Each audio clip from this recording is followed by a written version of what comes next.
score 15. Not great shooting, but the way these guys played the second quarter, it really didn't matter. What did you see in that quarter from your teammates and throughout the game to kind of offset your shooting? Yeah, we played to our identity. Nothing more, nothing less than that. We were who we were all year in those minutes, and it's going to be the key to our success, just staying true to who we are. And Jalen, what did you see kind of open up in the second quarter to break open the game? Defensively, we were very good. Usually when you can get stops, it opens up a lot of stuff. And the lob you had, were you surprised? Did you caught that? Like, I've never done that before. Okay. Just to keep that one short, so that was cool. Yeah. What else we got? Riley, go ahead. Jalen, how do you think that you've improved over this last year? I mean, you were really in control of the game today, especially offensively as a facilitator. Do you think that that's an area that you've grown in? Yeah, I would just say get more comfortable with the guys that I'm playing with. And, even though it's the playoffs, like, when you plan on being with the team for, like, years at a time, like, you're still, like, trying to figure each other out and, like, constantly trying to improve. So I think that's a big one. So even now, it's like you're still learning and trying to find new ways to be effective with each other. So it's like a constant, like, state of evolution. So, yeah, tonight was good and something I can build off of going forward. Jalen, can you talk about the energy in the building tonight? I know you obviously experienced it last year with the playoffs, but how does it feel when you're in an environment like this? Yeah, it's one-on-one for sure.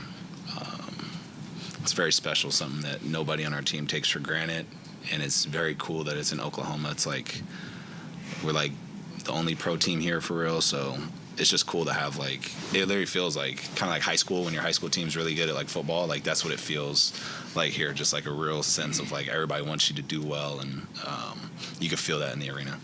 Shai, you guys have had throughout the year times in games where you've sort of avalanched the other team. It's not always with the same group of guys on the floor. But what do you feel like as you think about what happened today and what's happened over the course of the season? Are there some fingerprints of those avalanches that you sort of point to and say, if we do this, that can happen in games? Yeah, it all starts with getting stops. We get stops and we're able to play fast, play to our strengths, play in open space. That's the key to it all. I mean, if you look at any of those runs, we stack multiple possessions of great defensive possessions.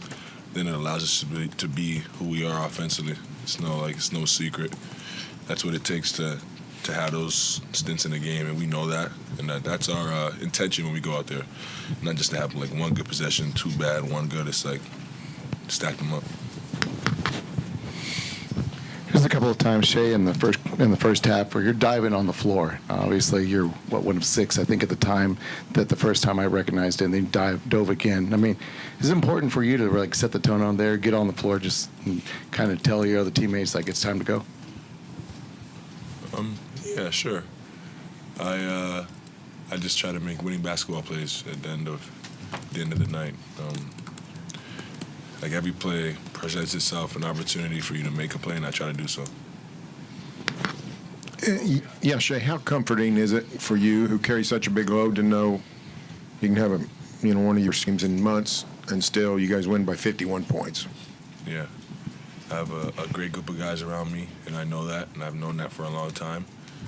So tonight is no surprise. They obviously played amazing. If it was a bunch of me's out there tonight, it might have not looked like this, but that's what you have a team for.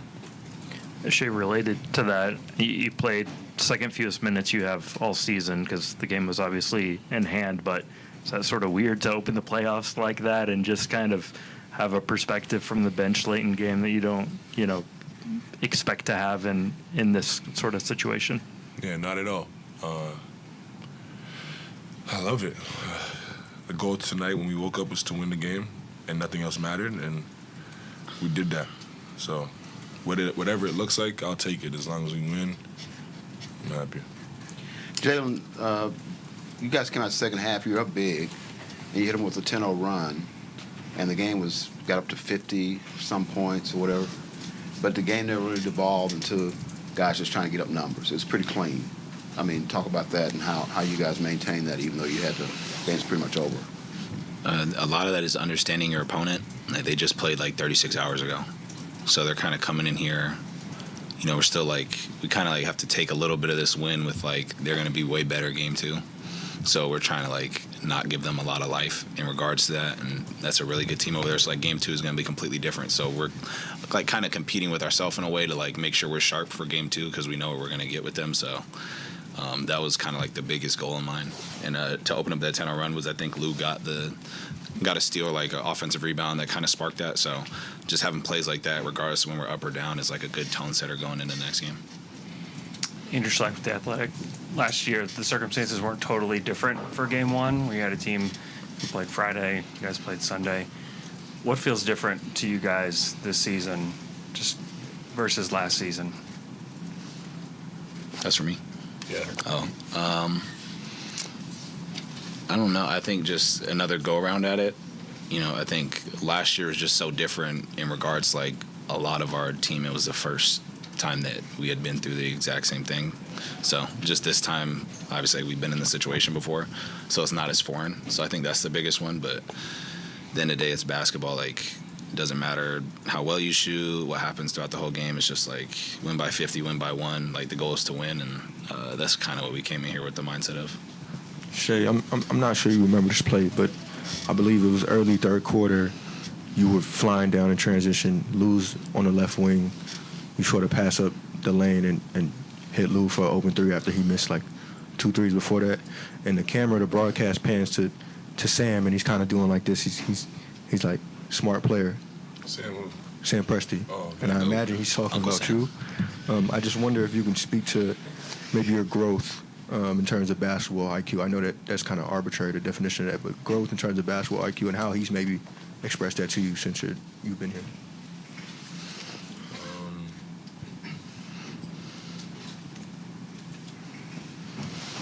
Yeah, part of becoming a better player is seeing the game and having a feel for everybody on the court, and not just yourself, your teammates and the other team as well. And it's something that it's hard to like learn other than just going through games and being in many different situations. And I think like Sam specifically and the organization has like given me a runway to figure it out and kind of just feel it out throughout my career. And I think that's why I'm the player I am today. It's because I had a clean runway. I didn't have to worry about making mistakes. Like, I could just trust my work and learn through my experiences. So yeah, he has a big part in that, for sure. Anybody else? Yeah, right here. We'll go 2 more. 1, 2. Wiggs didn't play in the first quarter at all. You guys went 10 deep. He did not play. He went on to lead the team in scoring. Can you just talk about his never-ending ability to turn it on at any moment? Good player. Yeah, I don't think he's turning it on. Yeah, he's just a really good basketball player. Like, no matter what's going on, no matter what the situation is, like you said, he hadn't played the whole quarter. It's probably 30 minutes in real time. He comes in and makes 3 threes in a row. Like, he's just really good at basketball. It's nothing special. He understands the ups and downs of the game, the business side of it, like the politics of it. He understands everything. He's very mature and a very good basketball player, and that's why he has the results he does. Question for either of you guys. AC tonight only plays 12 minutes, but he's a plus 30. He doesn't attempt a single shot. What is it about him that sort of allows him to affect the game in all sorts of ways despite not really having those box score numbers? Yeah, personally, from what I've seen from him, that's who he's been his whole career. And he's been a superstar in that role, and that's why he has had the success in the NBA he's had. He's never been a guy to average 25 and take a whole bunch of shots, but he's stuck around and is a really important player on a lot of good teams because he's a superstar in that role, and he gives his 10 out of 10 effort for us, and that's why we're the team we are. Barry's got the last one. Go ahead, Barry. Yeah, Shai, you hit that 3 with 2.6 seconds left, and you sort of celebrated in your understated way. Yeah. How was that? How was it feeling up to then? You're winning big, but you knew you were struggling. Yeah. You get one to go. What were your emotions and what went through your head? It felt amazing. Every shot I shot, like, it felt good.